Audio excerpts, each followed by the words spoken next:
Okay, so this part I'm going to explain how to do a regression analysis. So basically we're wanting to fit a line of best fit over our data. So this was the data that you saw before in the previous video, and this was the scatter plot that we generated from the data that we've got, and this is temperature versus ice cream sales. So to begin with a regression analysis or finding the line of best fit, we actually really care about the equation that you get from putting in the line of best fit, because there's lots of uses for that equation.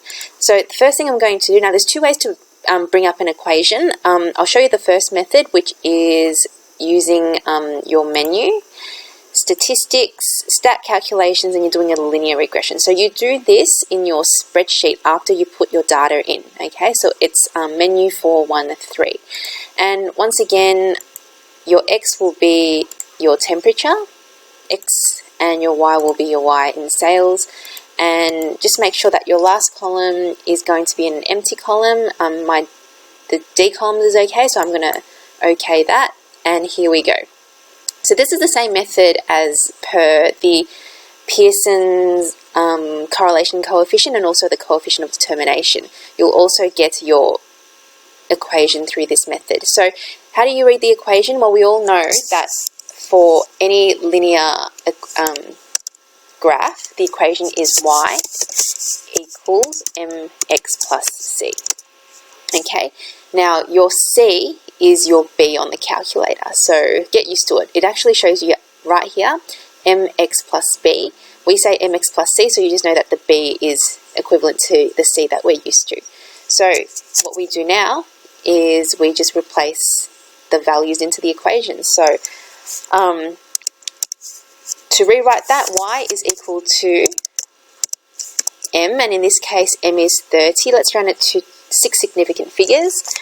So the whole thing basically, 30.1271 times x, sorry my x and times look exactly the same, times x, and then it says plus c, and our c is our b. So you look at the b, it's actually a negative number. So instead of doing plus the number, we're going to do minus and 160.374. Again, this is 6 significant figures as well. Now this equation isn't done yet because this equation isn't written in context. So we need to rewrite this equation in the context of the situation that we've been given. And in this case, we're looking at temperature and and how it affects this ice cream sales. So we replace the x and y in context. So instead of saying y, we're going to put in sales, or ice cream sales in dollars. Oops, dollar sign is equal to, and then it's pretty much everything else, so 30.1271 times. Now instead of writing x, we're going to put in the x variable. So the variable here is temperature. So multiplied by temperature minus 160.374.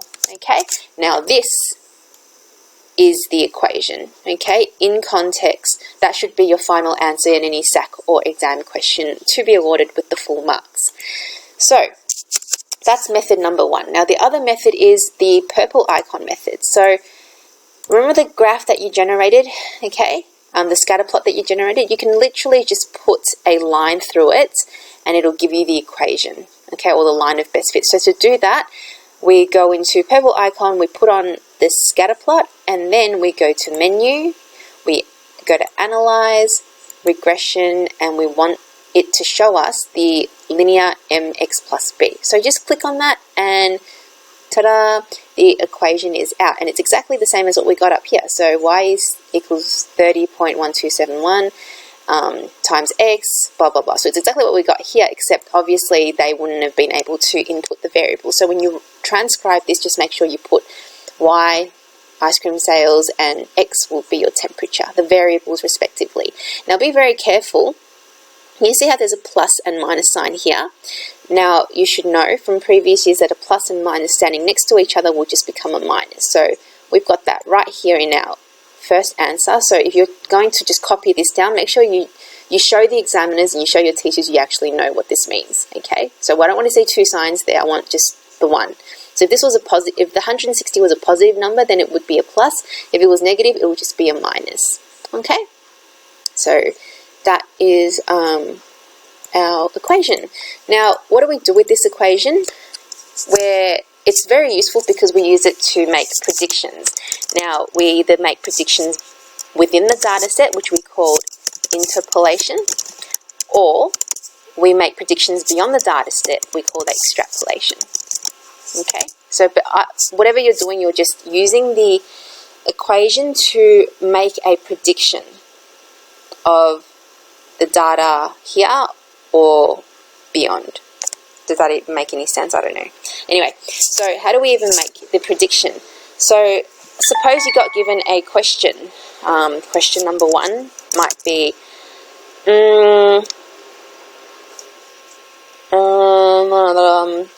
if ice cream sales was $500, okay, what will be the temperature?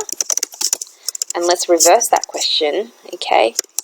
If temperature is 35 degrees, what will be the ice cream sale? Or how much ice cream will be sold? That makes more sense. How much ice cream will be sold? Okay, now I'm going to start, let's make this question 1 actually. This one's easier to do than the second one, the first one I mean. Okay, so question 1 is, if temperature is 35 degrees, what would be the ice cream sale? And question number 2 will be, if ice cream sale reached $5, what was the temperature? What will be the temperature to get an ice cream sale of 500? So all you need to do is replace the value into the equation. Now, I'm going to show you the CAS way of doing it. You should all know the manual way. So the CAS way of doing it, there are 2 options. Option 1 is we're going to switch this spreadsheet to table.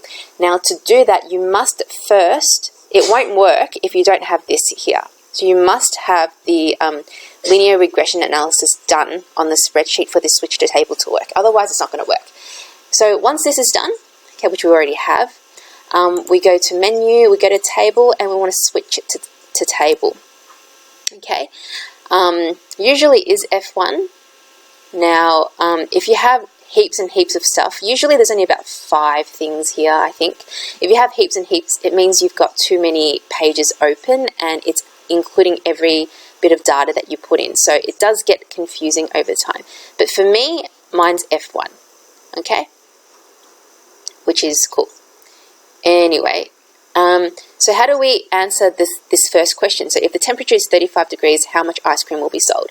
So see this X here, right in the corner there? X is your temperature. F1 is your Y, which is your ice cream. I know it doesn't say Y, but you need to know that that's your Y and that's your X. So X in the first column, Y in the second bit. So if you want the temperature, your X, to be 35 degrees, you find 35 along here. So I would just go and find 35. And there we go. 35 is right there. And the sales on a 35 degree day is predicted to be $894.08. So this switch table is really handy because you can just like scroll through the number that you want, and then the next to it would be the answer. So the answer to this one will be, on 35 degree day, you will expect to sell $894.08 worth of ice cream. Okay, just by doing switch to table. Now, question number 2 is the other way around. So it says, if ice cream sales is $500, what will be the temperature? So instead, we're wanting to find out what the temperature is if this column is going to be 500. So once again, we do the same thing. We go and find 500. In this case, we don't have the exact figure for 500, but we've got 502, which is close enough. Okay, so I can, as an answer here, it'll be approximately 22 degrees, okay? So $502 in sales is equivalent to 22 degrees in temperature, or that's the prediction anyway. So this is good because most of the, if you're looking for Y, your X will, you can use X simply just by scrolling through and then getting the answer. However, it's not really good for this question because, as you can see, we can only give an approximation of the temperature, not the exact, okay? Because this 22 degrees actually gives $502 worth of sales, not 500. So this is good, but there's also another option that you could use as well, and this option requires you to go to your calculator, okay? Now, there's a function on your calculator called solve, and you can use solve just by typing in solve, and it's able to solve an equation for you. So I'm going to type in the equation that we have, okay? So ice cream sales is Y equals, and the rest of it, 30.1271 times is this one, times X minus 160.374. Okay, that's your equation there. Now, we can't have two things that are missing. In this case, we've got Y and X missing, which is no good. So we have to replace one of them with a value. So if you look at question, let's go back to question 1 here. It says, if the temperature is 35 degrees, how much ice cream will be sold? Well, temperature is our X variable, so we're going to replace the X, our temperature, with the question 35 degrees. So we're going to replace X with 35. Okay, so, and then what we need to do is just go comma and tell them, CAS calculator, I want the answer to Y. So comma Y will be, give me the answer for Y. Enter and you'll get the answer. And as you can see here, the answer, $894.08, is the same as what we got before in the switch to table. So it's the exact same thing, just a different method of doing it. Okay, so that's pretty good. Now let's try and work out this second question here. Now, to do this, once again, we need to type that equation, but there's an easy way rather than typing the whole thing again. We can go back to highlight. We can go back to highlight the equation. We can copy this right into the next line. So we can go Control C to copy, and then we scroll back down, put our cursor there, and go Control V to paste. So we've repeated that equation with less typing involved. So in this case, question number 2, we want to know what happens if ice cream sales is 500. So this time we don't want to know our Y. Our Y has been given to us as 500. So we replace the Y with 500, and now we actually want to know our X. So we'll replace, or we'll put X back in to where it's supposed to be. And obviously our Y is no longer there. We tell the calculator that we want the answer for X. So we just type it in like that. Okay, so this is the same equation, Y equals mx plus c, and it's just a way of solving it if you want to do it this way. Okay, and so when we hit enter, there's our answer. So we said that it's approximately 22 degrees. Oops, forgot the unit. Approximately 22 degrees Celsius.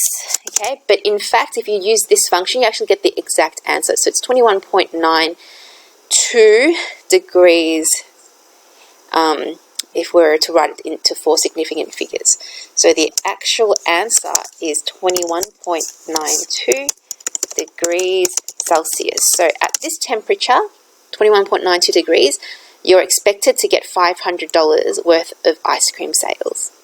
Okay? Pretty easy. Now, so prediction or interpolation or extrapolation is one thing that we could use the equation for. The other thing we need to know, or we need from this equation, is to be able to interpret the equation. So what does the equation actually tell you just on its own like that? Well, there's 2 things that it could tell you. It can tell you the rate. Okay, in this, which is our m, or m, which is our gradient or slope. Okay, so m is the number that is multiplying with your x variable here. Okay, and how do you interpret the 30.1271? Well, when you're talking about rate, it's when as temperature increases by 1 degree, the ice cream sales will increase by 30. So as the x variable increases by 1, the y variable increases by m. Okay, so to interpret this equation, I would write that the m means that for every 1 degree increase, ice cream sales will increase by approximately $30.13. Okay? In other words, you can also say it as sales of ice cream will increase by $30.13 per degree Celsius. Okay, so ice cream sales increase at a rate of $30.13 for every degree Celsius it increases.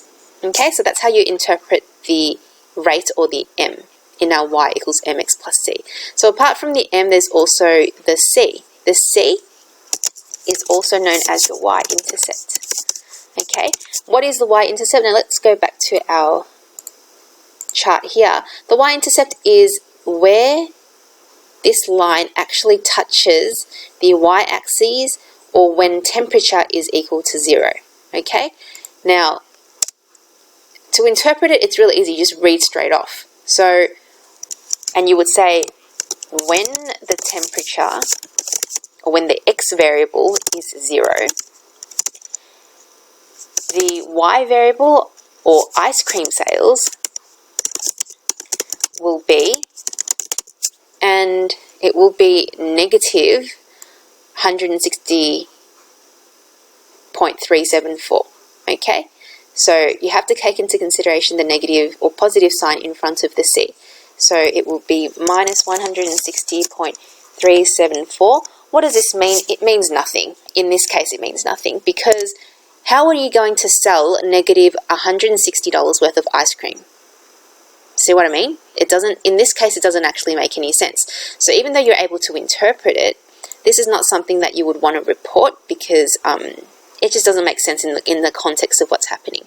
It's not always like this. Usually it does make sense, but then there's some cases, such as this one, where your interpretation actually means nothing, and in this case you would not even mention that. There's no point. It doesn't make sense. All right. So I'll leave this one as it is, and I'll continue the rest in the next video.